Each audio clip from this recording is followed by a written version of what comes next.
Sananta mendadak disandra klubnya. Timnas U24 krisis penyerang hadapi Kirgistan. Pelatih Irak remehkan timnas. Pelatih Jepang bela timnas Indonesia. Dua raksasa Bundesliga bantu timnas U17 demi raih hasil maksimal di Piala Dunia U17.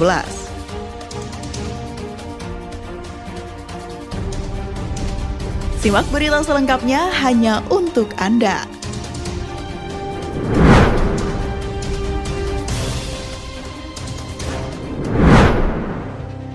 Sananta mendadak disandra klubnya.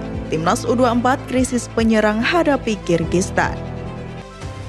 Indra menyatakan timnas U24 sudah tidak bisa melakukan pergantian pemain karena sebelumnya sudah mengubah 9 nama.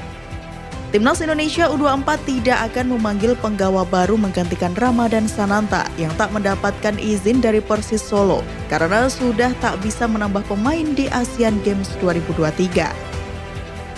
Sananta mendadak tidak dilepas Persis karena tenaganya dibutuhkan di Liga 1 2023-2024 akibat keterbatasan stok pemain di barisan penyerang dengan berbagai alasan. Irfan Jauhari sedang bergelut dengan cedera, sedangkan Arhan Kaka bergabung dengan skuad Timnas Indonesia U17 yang menjalani pemusatan latihan di Jerman. Sananta menjadi satu-satunya pemain Persis yang dipanggil ke Timnas U24. Indra mengatakan Persis sebelumnya tidak keberatan melepas Sananta ke Timnas U24. Indra Syafri pun dipaksa bekerja ekstra keras memaksimalkan komposisi pemain yang ada saat melawan Kirgistan. Egy Maulana Fikri, Ramai Rumakik, dan Hugo Samir menjadi pemain depan yang tersisa untuk membongkar pertahanan Kirgistan. Tapi akhirnya Sananta tidak dibolehkan berangkat, padahal ID card sudah diterbitkan panitia Asian Games. Tiket keberangkatan ke Hangzhou juga sudah disiapkan untuk semua pemain yang menyusul dengan penerbangan tanggal 18 September dini hari pukul 00.15 WIB. Jelas Indra dilansir laman resmi PSSI. Timnas Kirgistan jalani laga dengan keadaan duka. Menghadapi Timnas Indonesia U24 di Asian Games 2022, Timnas Kirgistan U24 justru mengumumkan kabar duka. Hal itu lantaran penasihat Presiden Persatuan Sepak Bola Kirgistan, yaitu Kaybekov Tairbek Orosbekovic, meninggal dunia pada Minggu 17 September 2023. Orosbekovic merupakan salah satu tokoh yang berpengaruh pada sepak bola. Tak hanya bagi Kirgistan, Orosbekovic juga berpengaruh pada pemerintahan Kirgistan. Dia merupakan mantan wakil wali kota Jalalabad. Orosbekovic memberikan sebagian hidupnya pada sepak bola Kirgistan. Orosbekovic meninggal dunia di usianya yang ke-66 tahun menurut rilis KFU. Pelatih Irak remehkan timnas. Pelatih Jepang bela timnas Indonesia. Timnas Indonesia berada di grup D Piala Asia 2023 bersama Jepang, Irak, dan Vietnam. Pelatih Irak dan Jepang memiliki pandangan berbeda terkait persaingan di turnamen nanti. Pelatih Irak Jesus Casas mengatakan bahwa Jepang kemungkinan besar akan keluar sebagai juara grup D di Piala Asia 2023. Dengan kualitas dan pengalaman yang dimiliki, maka tim lain perlu keajaiban untuk bisa mencuri poin penuh dari tim berjuluk Samurai Biru tersebut. Casas menyebut bahwa Irak dan Vietnam akan bersaing untuk duduk di posisi kedua dan berhak lolos ke babak berikutnya. Sementara itu, Casas tidak melihat timnas Indonesia bisa bersaing untuk menempati posisi runner-up.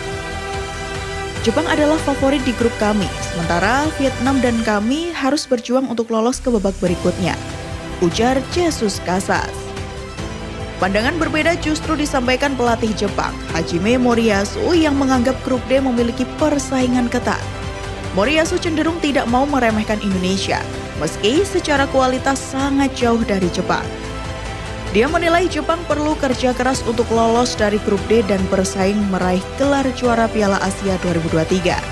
Kendati diunggulkan, Moriyasu menyadari bahwa negara-negara lain memiliki kualitas yang tak kalah bagus, termasuk Indonesia. Saya pikir semua grup itu sulit. Menurut saya, kami berada di grup yang sangat sulit, ujar Moriyasu.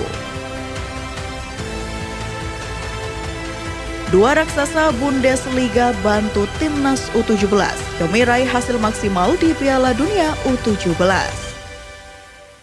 Timnas Indonesia U17 mempersiapkan diri untuk tampil di Piala Dunia U17 2023 November mendatang. Rencananya, TC di Jerman ini berlangsung hingga 23 Oktober mendatang. Menariknya, ada dua klub Bundesliga yang akan menjadi tuan rumah pemusatan latihan Timnas Indonesia U17 selama di Jerman. Dua klub yang dimaksud adalah Borussia Dortmund dan Borussia Mönchengladbach. Dua tim itu akan menjadi tempat berlatih bagi Timnas Indonesia U17. Mereka akan ditempa kemampuannya di fasilitas milik dua klub tersebut. Borussia Mönchengladbach dan Borussia Dortmund akan menjadi tuan rumah sekaligus memberikan kontribusi khusus bagi Timnas U17 beserta tim kepelatihan PSSI untuk menghadapi Piala Dunia yang akan dimulai pada 10 November di Indonesia. Tulis rilis resmi yang dikeluarkan Bundesliga Internasional. Bundesliga Internasional juga mengkonfirmasi Timnas Indonesia U17 akan menjalani 6 laga uji coba selama berada di Jerman. Lawan-lawan yang akan dihadapi skuad asuhan Bima Sakti adalah tim-tim usia muda dari klub kontestan Bundesliga. Uji coba itu penting bagi Timnas Indonesia U17 jelang berlaga di Piala Dunia U17 2023.